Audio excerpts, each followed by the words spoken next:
Little late today, but better late than never, right? Isn't that what they say? Whoever they are. That's correct. I've talked to him yesterday. Yep. Good afternoon. We all doing well? Doing good. Cool. Okay.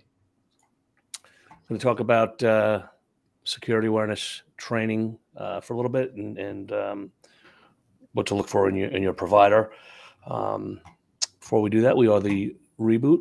I am Brian Bracci with B&L PC Solutions out of Long Island, New York. And David Luft with LDD Consulting out of Albuquerque, New Mexico. And I am Dave Root with WinStar Technologies in Culpeper, Virginia.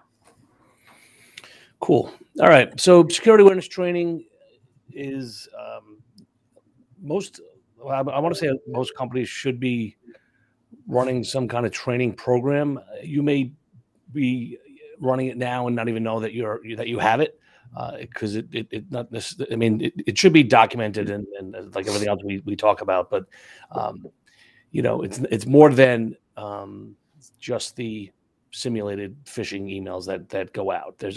Should be a program in place, and we kind of want to talk about what if you're looking for a partner or a program, some things to consider.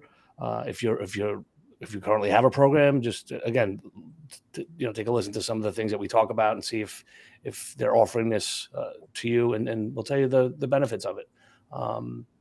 The first thing I'll say is that a security awareness training program, the initial goal, what we do is when we onboard new clients, we want to establish some kind of behavioral baseline, so we can, and we do that through, we let them know that we're going to do some phishing simulations and send stuff out.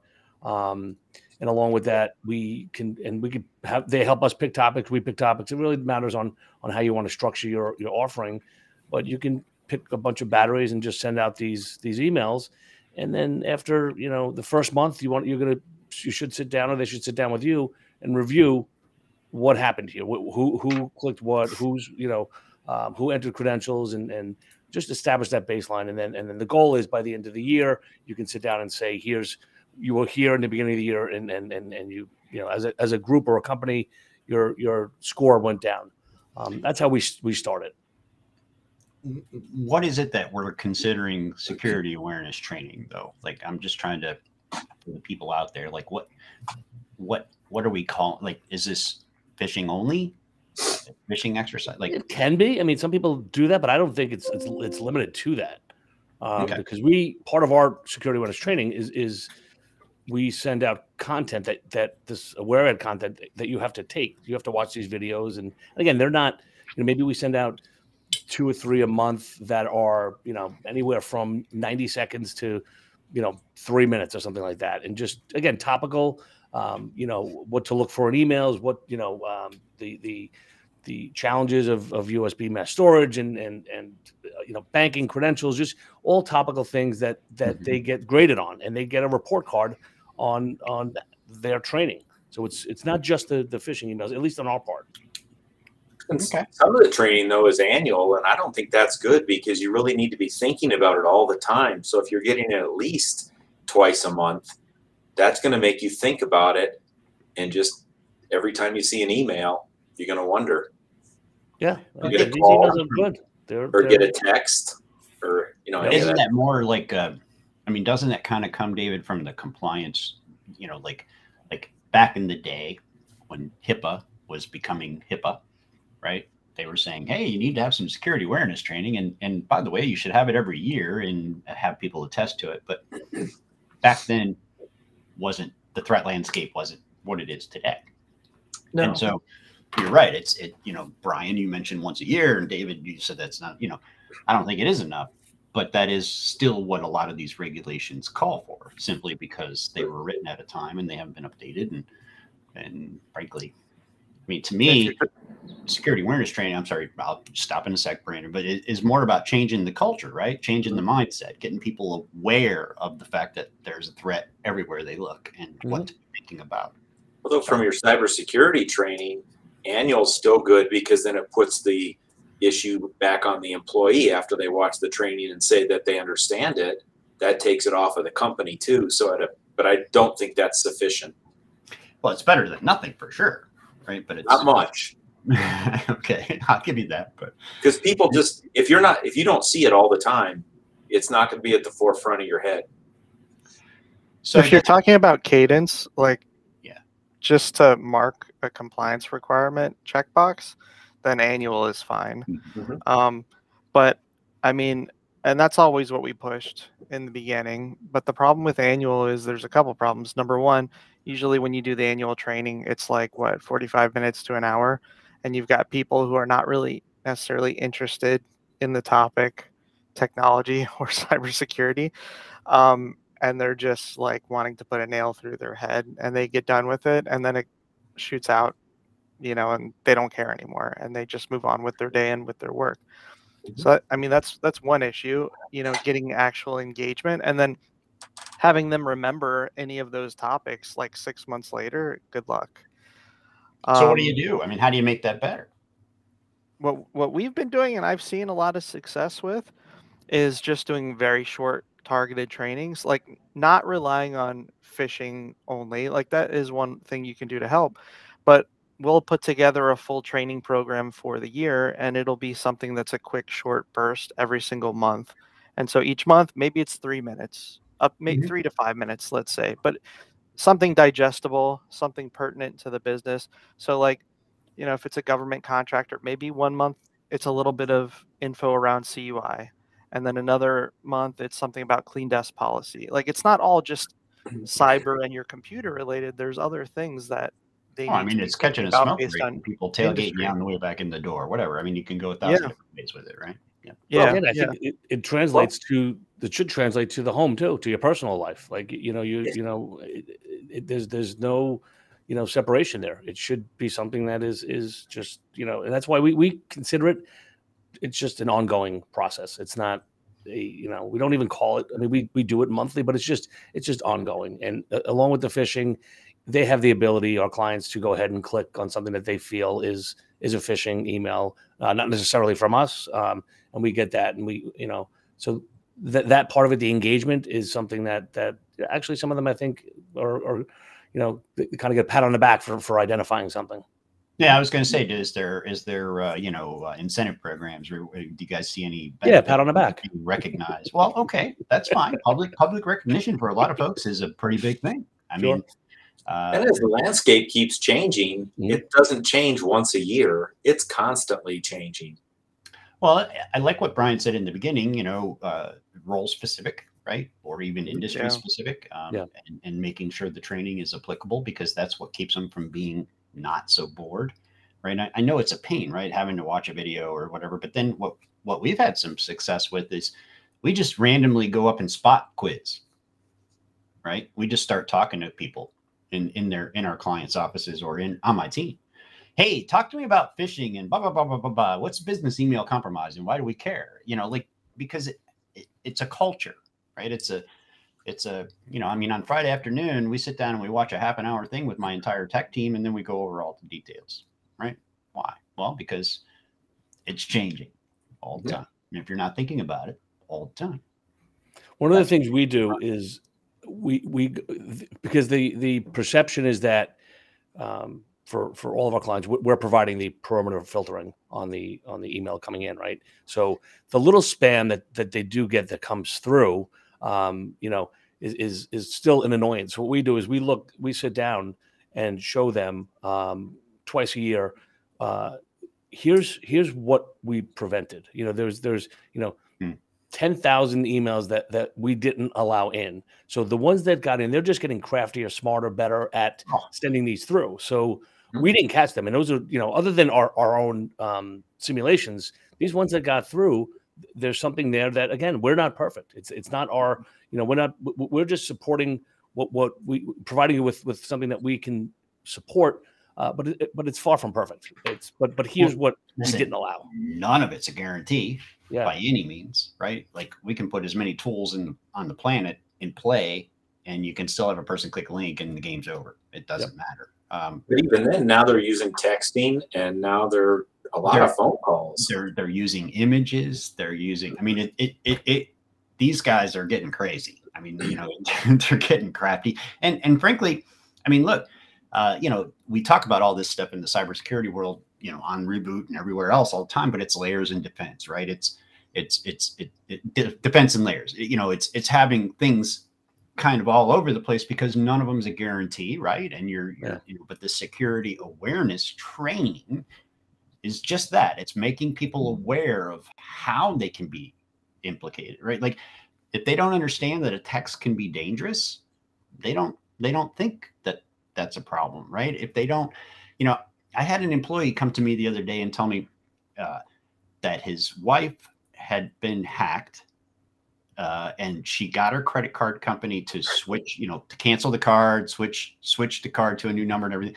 But she continues to get notices that this guy is trying to make charges on her old card that she has had. And I told him, I said, look, that's not this guy. What is this? Right? That's the dark web selling that credit card number over and over and over and over again. And so it's a new guy each time he sees it ain't something that hacker's moved on, right? He knows that card's no good. But anyway, that they don't know those things. They're not aware of that. And that's what you're saying. Yeah. And the security. It's the clicking on the things, right? So it's changing the overall mindset of your daily, you know, usage with technology. So that it's getting that phishing email that comes in, clicking on the link, and now the link is asking, oh, they want my Microsoft password. Now change that mindset and well, no, I think BNL said never give anybody your credentials, never enter them unless you initiated the contact. Like, so it's really trying to focus on that is hard because the technology is changing and you know, we talk about two-factor all the time and it's just we've had people can be circumvented. That's all part of training too. Right. That's part of the training. We had a big through one of our clients, one of their portfolio companies, they said that they were breached and they were, but it was because because they thought it came in through a false like a lookalike domain on my client's end, and it wasn't. And so we after some discovery, it was found out that the recipient kept getting duo prompts on his phone for his office account, and he wasn't doing anything. So finally, he just approved it because he thought it was something he was doing, and that's what let them into the account. They sat in the tenant and they did all this stuff. So again, training in that, so it kind of goes along. You know, it's not just my gosh. You can get into, you know, you could train forever, right? Like I mean, you have to. You have to. I'm sorry, but like all those things, MFA and all that kind of stuff. As soon as you put a token on a hard drive, I can take that token, pick it up, and put it on another machine, and I'm logged in as you in Microsoft, and you've got everything set up right? And I'm still passing it. So if you're a hacker, you know, the rules don't apply. Right. So you got to keep people on their toes because the reality, and I know we're talking about what to look for, but the people still are the weakest link. And they're the ones that, you know, got to know what to look for and what to think about and what to do. And sometimes, you know, it's an emotional thing, right? It's a call to action. It's sure. Absolutely. Yeah. You know, yes. I think this is why, in addition to training, doing the phishing testing is a big help. Although some people say it gets to be too much, but you know, keeping people on their toes is a big piece of it. And it identifies the problem people who need further instruction. And frankly, the problem people are the ones that the higher you go up in the pay scale, those are the ones that are. Those are the ones who usually don't think they need it, and they need it the most, right? And frankly, I mean, guys, you know, I'll admit it on air here, but I've actually gotten, you know, I've gotten faked out. Like I've clicked links and gotten chastised for it because you know, and it's like, well, that really I thought was a legit, you know, and it's like, well, it doesn't matter what you think, right? It's not. Right. So it's crazy. So let's talk about some things that you should look for in a provider. So kind of what we talked about here is not just the phishing emails. You want more than that, right? You want to make sure that they're providing some sort of training, whether it be you know, in person is good for on the cybersecurity side for compliance, but like I said, we do the videos every month, and I think that's a definite bonus because that's something that we can. It's measurable. We can go review results and see where we need improvement and identify, like we talked about, the problem people that need a little bit more training, and you can steer it towards their weaknesses. So the ability to do that is something I think is important, and being able to report on these results, and make sure that they sit down with you and review it, because there's no point in it if they're not seeing the benefit and the buy-in. But to kind of piggyback what we talk about all the time is that this is now, we're seeing it more and more with cybersecurity insurance policies. That what are you doing for training, security awareness training, and it's not a matter of for a lot of our clients, they have to have it, so it fits in line with their insurance needs. Listen, if you have cyber insurance, which you should, then realistically some form of security awareness training is a thing. But I think if I were to say a kind of a couple of items that you should be looking for in these providers would be the ability to lay out a 6-month or 12-month plan and have it scheduled, so that because this is a time suck on some level, and some people tend to want to not do it because of that, right? So if you can dedicate a time, one time, and get 6 months booked out, then it's not as hard to do. And then employee attestation and proof is a big thing, right? We need to be able to track that. When they took it, did they pass? All those things, that they understood what they did see and that they didn't have any questions. Also, that they were afforded the opportunity to get clarity from management on these things if they have questions. There should be some way to track that. And it should be role specific or industry specific. And then I think you should pepper in person. To go back to the thing that there's a time sync element, the less you have to do to manage the platform, the better. So when we were looking at solutions, we wanted to make sure that it would integrate with their directory structure. So if they used Office 365, it integrated with that to pull in users, so that every time there's a new hire, termination, things like that, and the automation is kind of there. It just, then they work on in through. Exactly. And then you don't have to have somebody go in there every single time, make sure they get set up from scratch, spend the time to do it. Just kind of makes it a little bit easier. I did want to mention, because you were talking about people having cyber insurance, a lot of cyber insurance carriers are giving away some of this stuff for free too. So I think people should just be aware, like, they don't have to always worry they need to. Yeah, all over the place, right? I mean, and that's true. That, listen, the content's out there. Why would you pay for it? Well, because you don't have the time to put it together, right? Like, I mean, and what level you need, right? Correct. For the automation and all those other things that you mentioned. Yeah, that's right. But if you don't have those means, right, you can still accommodate that at a no cost factor pretty easily. Yeah. There's plenty of opportunities. I mean, I think, gosh, there's like NIST or a couple other different places. They actually have stuff right there for you. Yep. Can't say I've ever looked at it, but it's there. But what systems do you guys like using? What products? Yeah, I know KnowBe4 is a big name out there. We like InfoSec. I've been using InfoSec for now a few years. And yeah, well, that's who we use. We use InfoSec. They have a great library. And I just talked to them Monday of this week, just to have a refresh on what's changed, because we kind of, like you were saying, David, we set up stuff in advance, 6 to 12 months in advance, just to have everything lined up. But if there's a change or something topical or something in technology, let's adjust a little bit, and so that's, again, something else to look for is that ability, like you mentioned, to be able to do that. I like that, where you can push out an immediate, we'll call it a campaign, right? Like, oh my gosh, there was a big thing on the news, and in Microsoft, blah, blah, blah, blah, blah, and I want everybody to be thinking about this, right? Or something. Yeah, that's kind of neat. What's cool about them is they also have that role specific type of training, and they've got just a huge library. So that's a great function from them as well. Yeah, I mean, we mix it up. I mean, we do use a couple of vendors, and then I've got kind of my own library of training that I've done over the course of time, and I keep it updated as well. But I don't know that it doesn't matter, right? Whatever you're using, as long as it's current and interesting. I mean, some of these videos are just like, why? like, you know. Yeah. You know, but if you get a good product, that's what you should be looking for, right? It's something that's that look, it doesn't have to be we're watching a blockbuster movie thing, right? But it has to be, you know, relatable. It has to be something that, because people aren't going to take it serious if it's not. If they can't see themselves sitting in that place and that happening to them, it means nothing.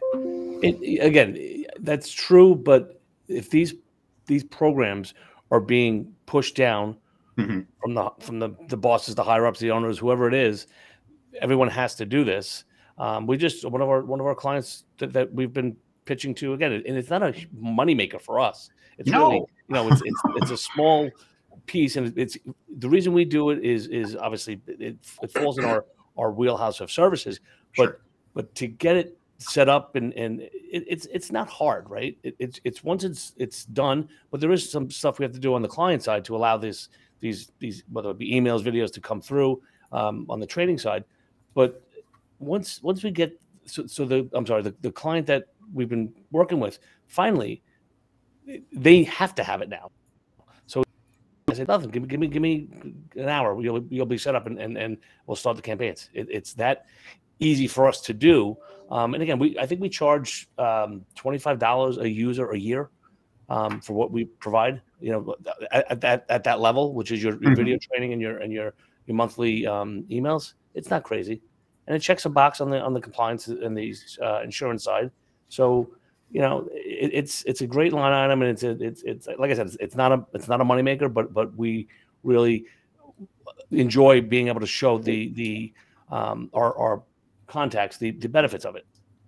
See, I'm the only nut job out there who thinks that I want to get everybody to just realize how much it benefits them to be so aware that they just want to do it, right? Like, I know that's not going to happen, but I really wish it would. It's not about making money. It's about saving yourself. It is. And keeping your customers secure, because that's the biggest opening is people. I want to have one of these days we should do a reboot on just, you know, how is it that we can get people to, you know, what is it that makes them understand the risk, right? Like, you know, you sit there, I don't know. I just feel like we're constantly preaching and we're talking and we're presenting these bits of information to folks, and it's still kind of like, that's not me. No, I'm too small, or it isn't, you know, but then it's panic time, you know, when something bad happens and they're looking for somebody to get them out of it. And you're like, then now you're helpless because they didn't listen. You know what I mean? And there's no backups and there's no, you know, and so, yeah. Anyway. Before this call, I literally just hung up with somebody that was going over a proposal, and he's like, you take the training off. And I'm like, no. First of all, it's a very, I mean, what do you say? Line item. It's I said, no. I said, it's not. I know more about what you need than you know, and you know, it's just like there's still that resistance for no reason. I said, this is $500 or whatever it was a year. It's like it's nothing.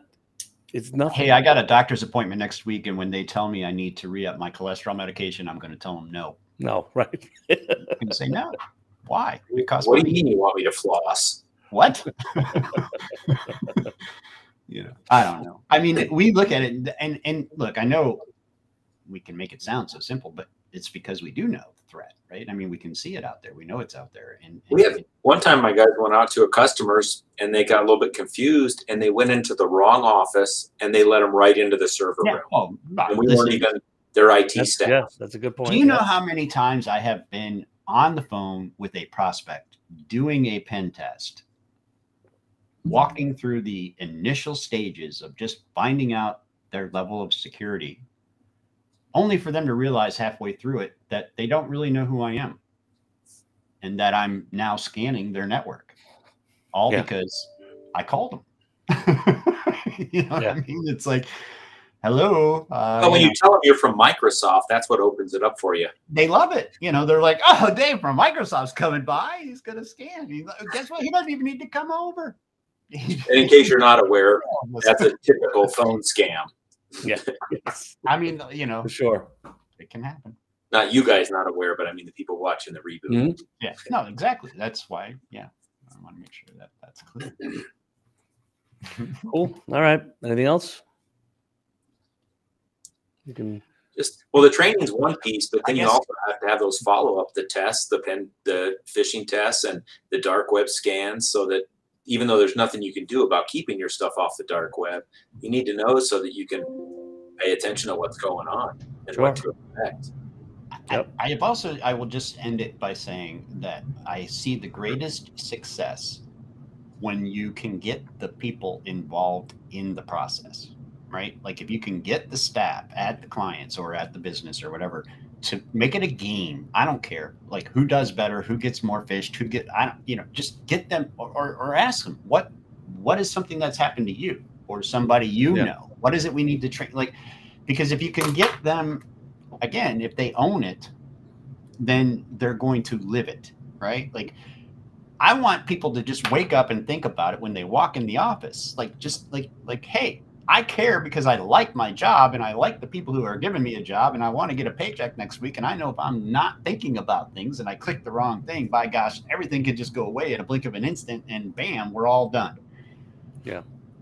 Very far-fetched, super extreme sounding, crazy, but real. And so think about that. I know we're over, but I just want to mention the last time I did an in-person training, we pulled up the list of the clickers, and this was an accounting firm, and it was 2 partners that were highest in the list. Yeah. And everybody was like laughing, and we went through like, the look of what they clicked and why, and we tried to make it funny. But they love that, right? The people ate that up, and so now they're in it. They're bought. They're invested, right? They're going to make sure their partners are taking care of business, right? I mean, that's and we run it on our own company. We run it here. Absolutely. Oh my gosh! I mean, come on! I do more in our company than I do for our clients because my gosh! I mean, if they get us, they get them all. Mm-hmm. Forget about it. Yep. Cool. Yep. All right, guys. All right. Very cool. Good session. We will reconvene next week. Thanks for having me. All right. Thanks, guys. See you guys later. All right. Have a good day.